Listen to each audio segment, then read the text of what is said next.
स्वागत है आप सभी का द फ्यूचर इज सोलर में। आप मेरे पीछे जो देख रहे हैं ये क्या है? आप में से कई लोग बोलेंगे ये कोई पूछने वाली बात है, क्या है? ये लाइटनिंग अरेस्टर है। तो कई लोगों को शायद ये नहीं पता होगा ये लाइटनिंग अरेस्टर है। तो इसका काम क्या होता है वो मैं आपको बताऊंगा अभी। और दूसरा ये क्यों इम्पोर्टेंट है, ना केवल सिर्फ सोलर के लिए बहुत इंपॉर्टेंट है, और जहाँ जिन घरों में सोलर नहीं लगा हुआ वहाँ पर भी ये क्यों इंपॉर्टेंट है वो आपको बताऊंगा। तो उससे पहले मैं आपको बताने के लिए एक चीज़ क्लियर कर देता हूँ कि जो ये है आपको ब्लैक कलर का दिख रहा है ये, लेकिन ये असली में ब्लैक कलर का नहीं है, ये प्योर कॉपर का होता है। और इसके टोटल 5 स्पाइक्स होती हैं, जैसा आप देख रहे हैं। ये 1 2 3 4 5, इसमें पाँचवीं मिसिंग है, लेकिन जो वो लगा हुआ है ऊपर उसमें 5 की 5 लगी हुई हैं। ये डायरेक्टली हमारा ग्राउंड से कनेक्ट होता है। और उसका वर्किंग प्रिंसिपल क्या है मैं आपको एक एनिमेशन के थ्रू समझाऊंगा। तो चलते हैं अपने एनिमेशन पर। और उसके पहले मैं आपको ये बता दूं कि जो ये है ये डायरेक्टली ग्राउंड में जाके सिर्फ ऐसा नहीं कि एक तार गई और ग्राउंड में हमारी लग गई। इसके पीछे पूरा एक केमिकल फार्मूला होता है, केमिकल कॉम्बिनेशन उसके साथ में डाला जाता है। किस तरीके से होता है वो मैं आपको अभी समझाऊँगा। मैं आपको सबसे पहले अपनी एनिमेशन की तरफ ले चलता हूँ। ये आपके सामने जो बिजली कड़क रही है ये एक असली घटना है अभी 7 दिन पहले की उत्तर प्रदेश की, जिसमें 40 व्यक्तियों की मृत्यु हो गई थी। और ऐसी ही कुछ घटना राजस्थान में भी हुई थी। और मैं आपको आगे बढ़ने से पहले बता दूं कि जो ये हमारा लाइटनिंग अरेस्टर है इसका काम ये होता है कि जो ऊपर से बिजली कड़क रही होती है उसको ये डायरेक्टली ग्राउंड कर देता है। ग्राउंड कैसे करता है वो आपको मैं बताऊंगा। जो हमारे ऊपर से जो बिजली आती है वो नेगेटिवली चार्ज होती है, और जो हमारी अर्थ है वो हमारी पॉजिटिवली चार्ज होती है। तो जिस तरीके से हमारा ऊपर से बिजली कड़केगी और जो हमारा लाइटनिंग अरेस्टर है वो पॉजिटिव पोटेंशियल लिए बैठेगा, जैसे ही उस पॉजिटिव पोटेंशियल के ऊपर नेगेटिवली चार्ज हमारी बिजली गिरेगी तो वो सबसे पहले उसी को टच करेगी। जैसे देख सकते हैं हम, जो हमारा जो ये लाइटनिंग अरेस्टर पॉजिटिवली चार्ज है और जो ऊपर से बादल है वो नेगेटिवली चार्ज है। तो जैसे ही बिजली गिरेगी तो ये उसके ऊपर आएगी और उसको टच करके सीधे ग्राउंड कर देगा। हमारी बिल्डिंग और हमारे इक्विपमेंट सारे के सारे बचे रहेंगे। आगे मैं आपको समझाता हूँ कि किस तरीके से ये देखिए लाइटनिंग अरेस्टर बिल्डिंग की सबसे ऊपर टॉप हाइट पे लगा होता है, और लगना भी चाहिए क्योंकि पैराबोलिक तरीके से बिल्डिंग को प्रोटेक्ट करता है। अगर हमने इसको कम हाइट पे लगाया तो हमारा प्रोटेक्शन नाकाफ़ी है और वो किसी काम का नहीं है। और मैं आपको समझाता हूँ आगे कि किस तरीके से हमारे घरों में लगा होता है।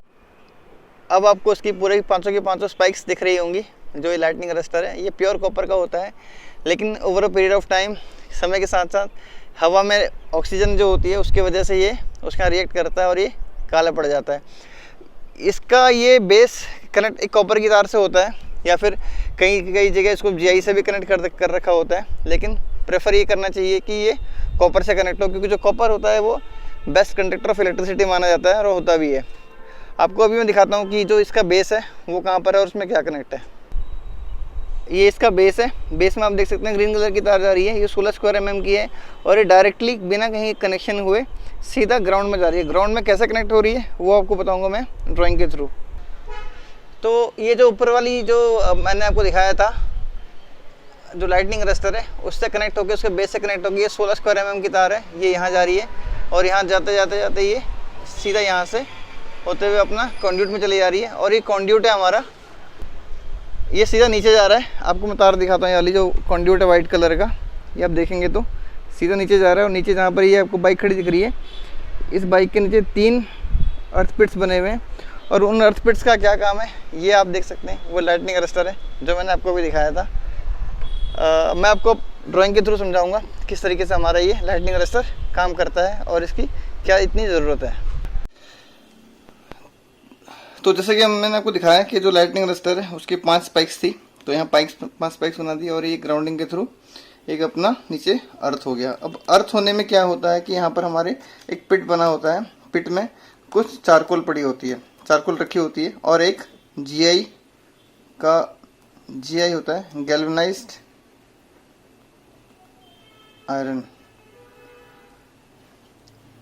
आयरन का एक 4 फीट का रॉड होती है। और इसके जो वो होता है वो हमारा होता है 30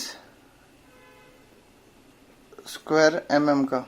वो जो ये केबल जा रही होती है ये इससे कनेक्ट होती है। और यहाँ पर हमारा चारकोल और जो सॉल्ट है उसका मिक्सर होता है। इसमें हमारा 80% चारकोल होता है और 20% हमारा सॉल्ट होता है। इसको जब लगा देते हैं उसके बाद में पानी डालते हैं, उसको मिक्स करके पानी के साथ में फिक्स कर देते हैं, क्योंकि जो चारकोल और जो सॉल्ट है ये हमारा जो बिजली होता है उसका बेस्ट कंडक्टर है। और जो ऊपर से हमारा जो ये अर्थ है, जैसे आपको मैंने बताया एनिमेशन में कि पॉजिटिव चार्ज होता है, तो यही हमारा पॉजिटिव चार्ज हमेशा ऊपर रहता है। तो जैसे ही बिजली कड़कती है और ये हमारे नेगेटिवली चार्ज होती है तो ये इसको हमारे आ जाती है।